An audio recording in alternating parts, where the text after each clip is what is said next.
సూర్యదేవా అమేయ ప్రభావ దయా దివ్య పాశ అనంత ప్రకాశ నమో సూర్యదేవా అమేయ ప్రభావ. అగ్నిహోత్రం ఉందనుకోండి, అగ్నిహోత్రాన్ని నేను తెలియక ముట్టుకున్నానండి అని ముట్టుకున్నాను అనుకోండి, అది కాల్చడం మానేస్తుందా? మానదు, కాల్స్తుంది.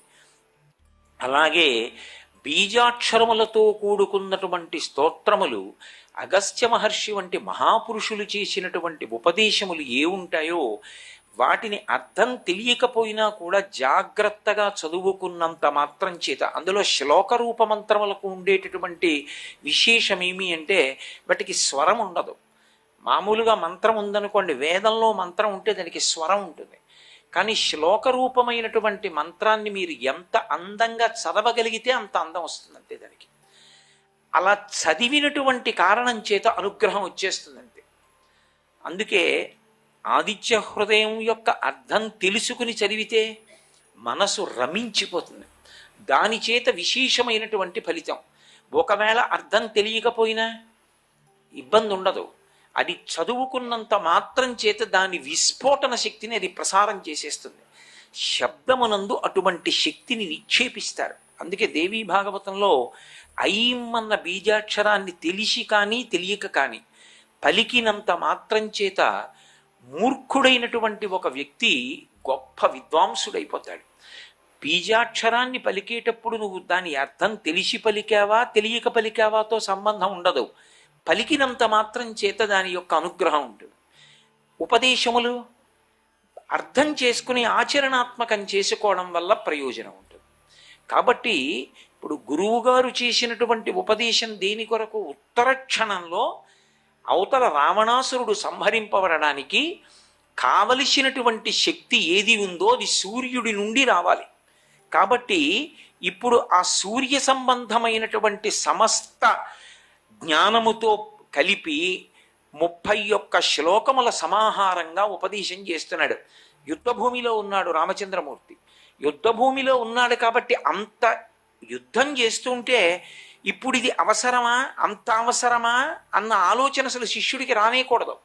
అందుకే ప్రారంభం చేస్తూనే దాని గొప్పతనం ఏమిటో చెప్తూ ప్రారంభం చేశాడు అగస్త్య మహర్షి. రామ రామ మహాబాహో శృణుగుహ్యం సనాతనం ఏన సర్వాన్ నరీన్వత్స సమరే విజీష్యసి ఆదిత్య హృదయం పుణ్యం సర్వశత్రు వినాశనం జయావహం జపే నిత్యం అక్షయ్యం పరమం శివం. ఇది జయాన్ని తెచ్చిపెడుతుంది. పరమం శివం, ఇది పరమమంగళ స్వరూపమైనది, సమస్త శుభములకు కారణమైనది. అటువంటి ఆదిత్య హృదయాన్ని నీకు ఇస్తున్నాను. ముందు ఆదిత్య హృదయం చదువుకోవడం వల్ల వచ్చేటటువంటి ఫలితాన్ని రామచంద్రమూర్తి మనస్సులో నిలబడేటట్టుగా చెప్పారు. చెప్పి ఇప్పుడు సూర్యనారాయణమూర్తి యొక్క వైభవాన్ని చెప్పడం ప్రారంభం చేశారు.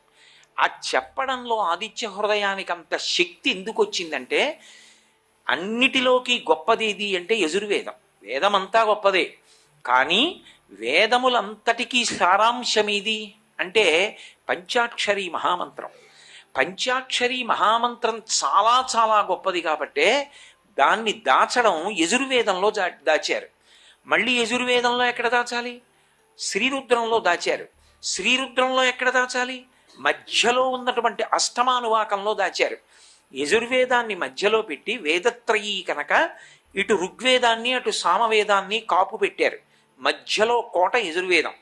అత్యంత విలువైన వస్తువు ఉందనుకోండి, నా దగ్గర ఒక వజ్రాల గొలుసు ఉందనుకోండి, నేను దాన్ని తీసుకెళ్లి బల్ల మీద పెట్టి వస్తానా? ఇంట్లో అన్నిటికన్నా భద్రమైనదేది? ఏదో ఒక గోప్యమైన స్థానం చూస్తాను, దాన్ని తలుపు తీసి ఎదురుగుండా పెట్టను. దాంట్లో మళ్ళీ చీకటిగా ఉండేటటువంటి ఒక చిన్న కుహరం ఏది ఉంది, ఆ కుహరంలో పెట్టి తలుపేసేస్తాను. అలా పంచాక్షరీ మహామంత్రాన్ని తీసుకొచ్చి యజుర్వేదంలో పెట్టి, యజుర్వేదంలో మళ్ళీ శ్రీరుద్రంలో అష్టమానువాకంలో చిట్ట చివరికి వెళ్ళేటప్పటికీ నమఃశివాయచ శివతరాయచ అని దాచారు పంచాక్షరీ మహామంత్రాన్ని. ఎందుకంటే అది సమస్త వేద సారము కనుక.